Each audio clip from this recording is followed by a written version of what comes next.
welcome back to your very own station of economics on your test. आज आएगा हमारे video number 40 पे और माइक्रो इकोनॉमिक्स की आखिरी वीडियो। माइक्रो इकोनॉमिक्स बिल्कुल खत्म हो गई।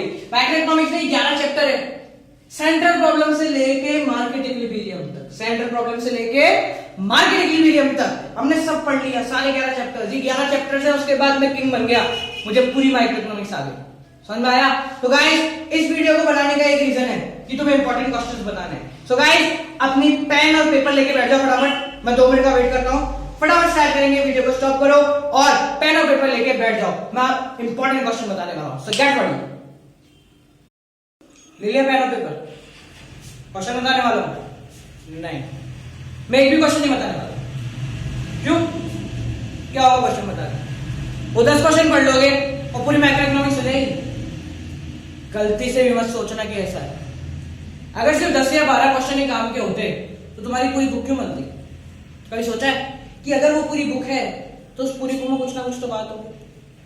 क्या बात है? यही बात है। हमने 40 वीडियो क्यों बनाई? हम 2-4 वीडियो बनाते इंपॉर्टेंट क्वेश्चन की, काम हो जाता? हो जाता क्या? नहीं होता, कभी भी नहीं होता। जो कहते हैं ना कि मैं प्रेडिक्ट कर सकता हूं कि बोर्ड में क्या आने वाला है, वो सब बेवकूफ बनाते हैं, सब बेवकूफ बनाते हैं। क्यों? पिछले 5 साल के पेपर देख के जो क्वेश्चन कॉमन है वो टिका दे तो क्या होगा? जो नए टॉपिक ऐड हुए उनका क्या होगा? इसका मतलब वो तो कभी आई नहीं, क्योंकि वो पिछले 5 साल के पेपर में है ही। ऐसा होता है क्या? कभी नहीं होता। तो अब बात आती है, अगर मैं इंपॉर्टेंट क्वेश्चन नहीं बना रहा तो ये वीडियो क्यों बनाई? रीजन देखें, देखो सिंपल सा रीजन है। यहां 10-12 क्वेश्चन बताने से बेटर है कि मैं तुमको टेक्निक समझाऊं कि कोई भी क्वेश्चन आ जाए उसमें करना क्या है, कैसे नंबर लाने हैं। 4 मार्क्स का क्वेश्चन है तो कितना लिखना है और कैसे लिखना है कि मार्क्स आ जाए। देखें आराम से आएंगे, ऐसे नंबर आएंगे। देखो ध्यान से समझना इस चीज को। हमने जितने भी चैप्टर पढ़े उन सारे चैप्टरों में छोटे से छोटे कॉन्सेप्ट से लेकर इतने बड़े बड़े कॉन्सेप्ट, लॉ ऑफ डिमांड से लेकर स्कैरसिटी क्या चीज होती है, एक छोटी सी चीज स्कैरसिटी, किस चीज की कमी, ये भी हमने पढ़ा क्या होता है। तो इन सब में से कैसे 10 क्वेश्चन निकल जाए यार जो काम के हैं? कभी नहीं निकल सकते। मैं प्रिडिक्ट कर सकता हूं कि 2-4 क्वेश्चन जैसे लॉ ऑफ डिमांड आ जाएगा और प्रोड्यूसर इक्विलिब्रियम की कंडीशन आ जाएगी 6 नंबर की, वो आनी है, पक्की बात है, लिख लो अभी। प्रोड्यूसर इक्विलिब्रियम आएगा 6 नंबर, ठीक है। या फिर मैं क्या प्रिडिक्ट कर सकता हूं? लॉ ऑफ वेरिएबल प्रोपोर्शन आ जाएगा। पर इससे होगा क्या? सिर्फ 12th पास करनी है क्या? 12th पास नहीं करनी। इकोनॉमिक्स पढ़नी सिर्फ पास होने के लिए नहीं है, समझने के लिए। इकोनॉमिक्स इतना अच्छा सब्जेक्ट है कि उसको टालने की मत सोचो, उसको फील लेके आओ, अंदर से फील आना चाहिए। जब फील आएगा ना तब भर आउटपुट देखेगा। क्या होता है एक विनर में और एक लूजर में डिफरेंस? सिर्फ इतना सा डिफरेंस होता है कि जो एक लूजर होता है ना वो सिर्फ मार्क्स लाने के लिए पढ़ता है, जो लूजर होता है वो सिर्फ मार्क्स गेन करने के लिए पढ़ता है, और जो एक विनर होता है ना वो पढ़ता है और मार्क्स आ जाता है। डिफरेंस समझ रहा हूं? एक सिर्फ इसलिए पढ़ रहा है ताकि मार्क्स आ जाए, मार्क्स आ गए इसलिए पढ़ रहा। जो दूसरा बंदा है वो सिर्फ पढ़ाई पे ध्यान देगा, मार्क्स अपने आप आ जाएंगे। ऐसा नहीं है कि उसको भी मार्क्स नहीं लाने, उसको भी मार्क्स लाने हैं, बट उसका मेन मोटिव क्या है? इस चीज को समझना। एक चीज को 10 बार रट लोगे ना तो क्या फर्क पड़ेगा? क्या होगा? कुछ नहीं होगा। पेपर में लेके आओ, फिर कोई सेंस है क्या? कोई सेंस नहीं है। अगर उस चीज को एक बार दिमाग लगा के समझ लिया ना तो क्या होगा? कोई भी आ जाए, साला ये है तो है, मुझे पता है कि इसका आंसर ये है, अब तू उखाड़ ले जो उखाड़ सकता। कोई कुछ नहीं कह सकता अगर तुम्हें कॉन्सेप्ट समझ में आ जाए तो। हमने इकोनॉमिक्स ऑन योर टिप्स में किसी भी चीज को रटा नहीं है, हर चीज को समझा है।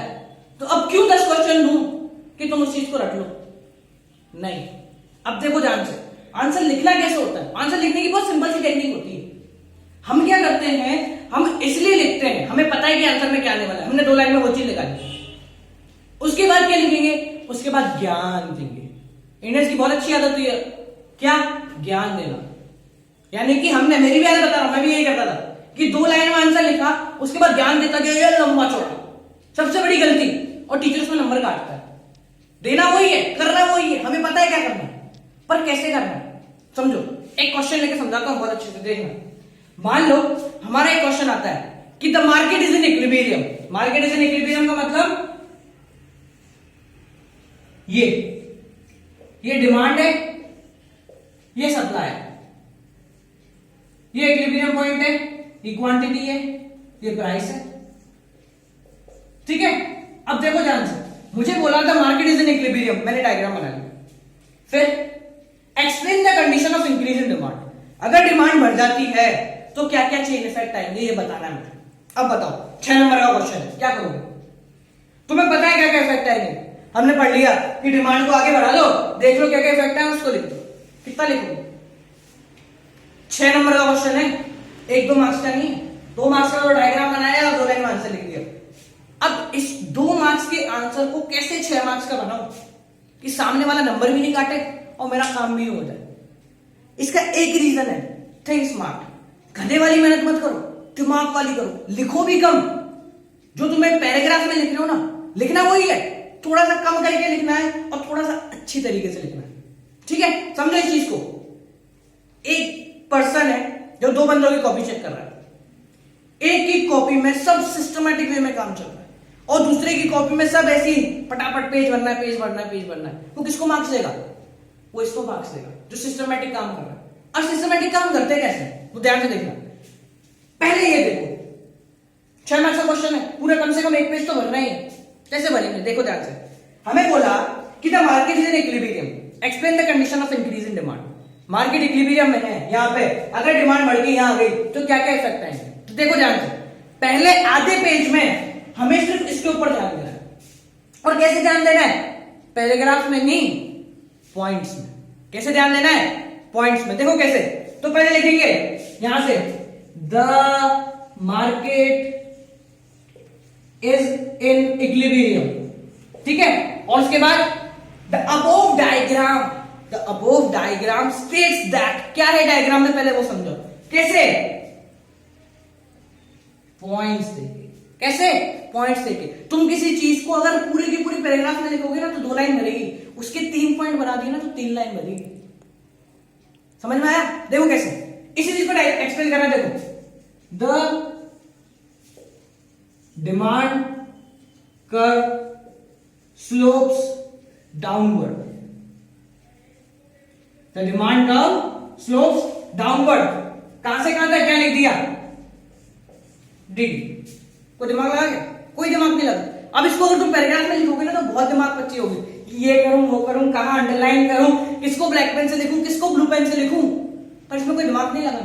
ठीक है, उसके बाद सिमिलरली सप्लाई का बता दिया, the supply curve slopes upward. कहां पे? एसएस, पूरा लिखना है इसको। समझ में आ गया? उसके बाद देखो, third equilibrium point where demand equals to supply, पूरे लैंग्वेज में लिखना है इसको। इक्विलिब्रियम मिल जाएगा कहां पे?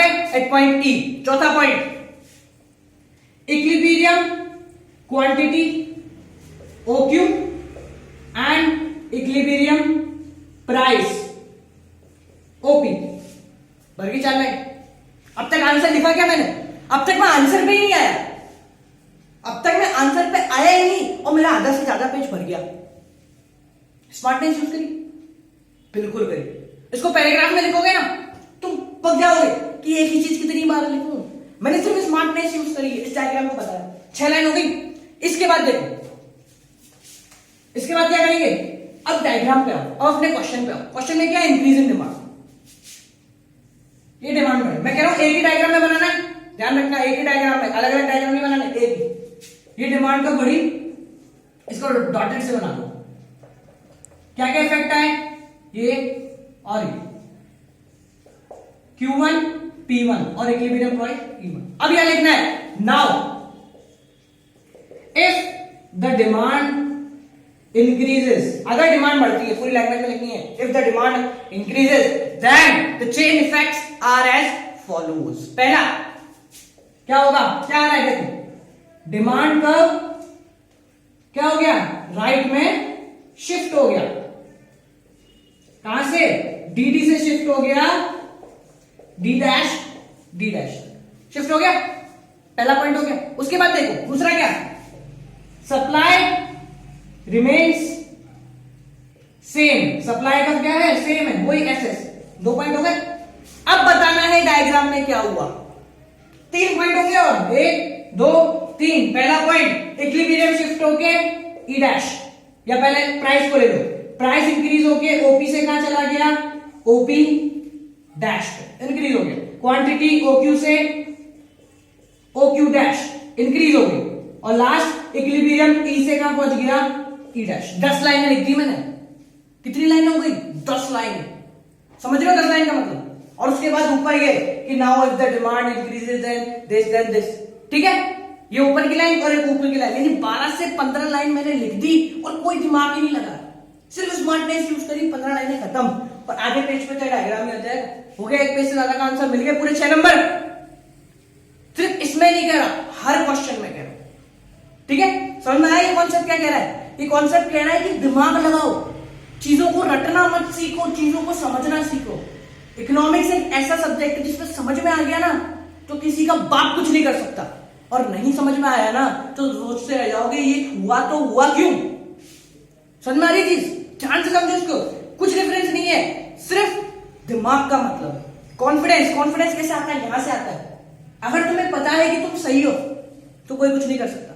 4 लोगों के बीच में अगर तुम्हें पता है कि इसका आंसर 2 है तो तुम सबके साथ खड़े हो सकते हो, सबको बोल सकते हो कि ये इसका आंसर 2 ही होगा, आजा भिड़ ले, कर सकते हो ना आराम से, स्टैंड ले सकते हो ना वहां पे। अगर तुम्हें आंसर पता ही नहीं है तो क्या स्टैंड लोगे? कोई स्टैंड नहीं ले सकते तुम। समझ में आया चीज को? ठीक है, अब जरूरी नहीं है कि यही क्वेश्चन हो, बहुत सारे क्वेश्चन हो सकते हैं। जैसे मान लो लॉ ऑफ डिमांड आ गया। अब लॉ ऑफ डिमांड ध्यान रखना, जब भी लॉ पूछे तो 4 से 5 चीजें लिखनी है। कौन कौन सी देखो? जब भी कोई भी लॉ एक्सप्लेन करने को बोले तो पहले उसकी डेफिनेशन प्रॉपर इन्वर्टेड कॉमा के अंदर, ठीक है, पहले लिखना है the law states that, 1 comma नीचे 2 कॉमा ऊपर। कैसे? द लॉ स्टेट्स दैट, 1 नीचे 2 ऊपर, और उसके बाद पूरी डेफिनेशन लिखनी है, देन इन्वर्टेड कॉमा क्लोज। ऐसे लिखना है। ज्यादा ब्लैक और ब्लू का ज्यादा कॉम्बिनेशन मत लाओ, झटपट मत करो, इतना टाइम नहीं हमारे पास। सिर्फ आंसर लिखा ब्लैक पेन से, ये लिखा, बस थोड़ा बहुत, बस दैट्स इट, ठीक है। उसके बाद सेकंड में आएगा हमारा अजम्पशंस। अजम्पशन लिखने बहुत जरूरी है, स्टेप बाय स्टेप चलना है। डेफिनेशन लिखी, अजम्पशन लिखे, उन अजम्पशन के बेस पे हमने क्या बनाया, शेड्यूल, टेबल बनाई। उस टेबल को लेके हमने क्या बनाया, डायग्राम बनाया, और फाइनली शेड्यूल और डायग्राम दोनों को देखते हुए हमने क्या लिखी, उसको एक्सप्लेन करा। क्या करा? एक्सप्लेन। हमने 5 हेडिंग दे दी, समझ रहे हो? 5 हेडिंग। 5 हेडिंग का मतलब क्या होगा कि अगर वो क्वेश्चन 6 नंबर का ही है तो कम से कम 5 नंबर तो तुम्हें हेडिंग के ही मिल जाएंगे। उसके अंदर का कॉन्सेप्ट कोई देखना भी नहीं चाहेगा। क्यों? क्योंकि तुमने हेडिंग लिख दी, इतना अच्छा काम करा, हेडिंग ब्लैक पेन से, सब कुछ ब्लू से, इतना अच्छा काम करा कि सामने वाले को लग गया कि भैया इसको बहुत आता है। सिर्फ टीचर को इंप्रेस करने की सोचो, ऐसा सोचो टीचर को कुछ नहीं आता, इतना लिखो और स्मार्ट तरीके से लिखो कि उसको ढूंढना नहीं पड़े, ये कहां गया, हाँ ये रहा, इतना ढूंढना नहीं पड़े, सिर्फ तो सामने सामने दिख जाए कि हाँ हाँ हाँ हाँ हाँ ठीक है, पूरे 6 नंबर ले जा। ऐसे करोगे ना, 50 नंबर का है ये जेब के अंदर, यहां मिलेंगे 50 नंबर, कोई कुछ नहीं कर पाएगा। अब बात आती है किस क्वेश्चन में लिखना है, ये 6 नंबर के क्वेश्चन की बात है। अगर मैं तुमसे 2 नंबर में पूछूं ना लॉ ऑफ डिमांड क्या होती है और ये बनाने लग जाओ, सोच लेना 2 साल में होगा पूरा पेपर। दिमाग लगाओ कितना लिखना है, ये 6 नंबर का बात है। अगर तुमसे बोले लॉ ऑफ डिमांड बनानी है, 1 मार्क्स का क्वेश्चन है तो कुछ नहीं, डेफिनेशन लिखो, खत्म करो, बस। मार्क्स पे डिपेंड करता है। 3 नंबर का क्वेश्चन है तो इसी को थोड़ा छोटा छोटा करके लिख दो। अगर क्वेश्चन 2 से ज्यादा का आता है लॉ ऑफ डिमांड का तो ही ये सारी चीजें एक्सप्लेन कर दो क्वेश्चन के हिसाब से। 1 नंबर का क्वेश्चन है तो 1 से 2 लाइन में आंसर, 2 नंबर का क्वेश्चन है तो 4 लाइन, 3 नंबर का है, 4 नंबर का क्वेश्चन है तो आधा पेज, 6 नंबर का है तो कम से कम 1 पेज। स्मार्टनेस यूज करो, दिमाग लगाओ, और जहां भी तुम्हें ऐसा लग रहा है ना कि तुम्हारे पास लिखने के लिए कॉन्सेप्ट कम है तो क्या करो, आंसर पॉइंट्स में डाल दो। जब भी ऐसा लगता है ना कि प्रॉब्लम है लिखने में कि मुझे आंसर तो पता है पर बहुत छोटे छोटे से खत्म हो जाएगा अगर पैराग्राफ में लिखूंगा, तो पॉइंट्स बना दो। पॉइंट्स बना दो कि आंसर अपने आप इतना ऊपर यहां से यहां चल जाए, और बीच में 1-2 पॉइंट टेढ़े डाल दो तो क्या करेगा, कोई नहीं डालेगा। इसको तो ऑफिस समझा दो कि क्वांटिटी एक्स एक्सिस पे है कि O X axis represents quantity, O Y axis represents price, 2 point हो गए। कोई कुछ कर सकता है क्या? कोई नहीं कर सकता। समझ में आया कॉन्सेप्ट? बहुत सिंपल सा कॉन्सेप्ट, सिर्फ समझना है इस चीज को। जिसने समझ लिया ना उसके नंबर आ गए, जिसने नहीं समझा रखने की सोची ना वो 10 क्वेश्चन पे रह जाएगा कि 10 इंपॉर्टेंट क्वेश्चन कौन से हो सकते हैं। 4 टीचर के पास जाएगा, सर आप बताओ ना, सर आप बताओ क्या होगा। 4 टीचर अलग अलग बताएंगे, वो सोचेगा इसने भी ये बताया, इसने भी ये याद करके चला जाता हूं, और नहीं आया तो किसको कोसेगा? खुद को। गलती बेटा तूने की है, क्यों सबके पास भागा? इतनी देर में खुद पढ़ लेता, समझ लेता, तो किसी को भागने की जरूरत नहीं पड़ती। 4 लोग तेरे पास आते, अरे भाई बताना यार कौन से क्वेश्चन आने वाले। क्यों? क्योंकि तुझमें दिमाग है, तूने इस चीज को समझा है। अगर समझ लोगे ना, क्या है यार, कुछ भी नहीं है इकोनॉमिक्स। 40 वीडियो, 400 मिनट, 6 घंटे, 7 घंटे, दैट्स इट। अगर 7 घंटे में तुम्हें समझा सकता हूं, तो सोचो अगर खुद पढ़ लिया तो 2 दिन, बस 2 दिन लगेंगे। 2 दिन में क्या होगा? 2 दिन बाद तुम जो पढ़ोगे माइक्रो इकोनॉमिक्स, पूछ क्या पूछा? कोई रोकेगा क्या? कोई नहीं रोकेगा। दिमाग यूज करो, थोड़ा सा आंसर अपने आप बाहर आते ही पटिक पटिक पटिक ऐसे आंसर बाहर आएंगे। ठीक है, सो गाइस ये थी हमारी आज की वीडियो। होप ये आज की वीडियो आपको समझ में आई हो, और जो मैं कहना चाह रहा हूं आपको समझ में आया हो बहुत अच्छे से। ठीक है, तो आज की वीडियो की एंडिंग करते हैं। वीडियो की एंडिंग इस तरीके से होगी दिस। गाइस ये क्या है? ये मेरी बुक है, ये मैंने खुद ने लिखी है।